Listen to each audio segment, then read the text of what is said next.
আজকে চলে গেলাম 51 ফুটের শিব ঠাকুর দেখতে হাওড়া সালকিয়াতে। আর এখানে আছে 12টা জ্যোতির্লিঙ্গ। চলো দেখাই তোমাদেরকে। তো রাধে রাধে বন্ধুরা, চলে এসেছে একটা নতুন ব্লগ ভিডিও নিয়ে। আর এখন চলে এসেছে আমি হাওড়া সালকিয়া। আর এদিকে আমার সাথে এসেছে সুভাষ। আর সামনে যে মন্দিরটা দেখছো ওটা হচ্ছে 51 ফুটের শিব মন্দির। আর এখানে ঢুকতে দেখি কত পায়রা খাবার খাচ্ছে দেখো।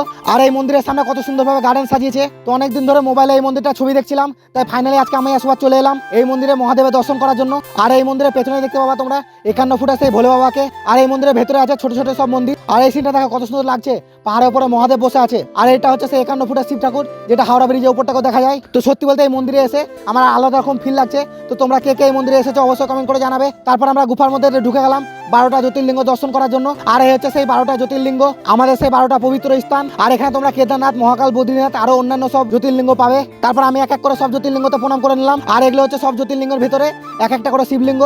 আর এদিকে দেখো এই মন্দিরের ভেতর থেকে হাওড়া ব্রিজটা দেখা যাচ্ছে। আর 51 ফুটের মহাদেবের 5টা মাথা আছে। তো এই মন্দিরটা সকাল 5টা থেকে বেলা 12টা অবধি খোলা থাকে। আর এটা হচ্ছে এই মন্দিরের মেন শিবলিঙ্গ। আর শিবলিঙ্গের সামনে আছে নন্দী মহারাজ। আর এদিকে তোমরা শিবলিঙ্গটা দেখো, ওপর দিকটা পুরো চাঁদি দিয়ে বাঁধানো। সত্যি কথা বলতে আমাদের এখানে এসে অনেক ভালো লাগছে।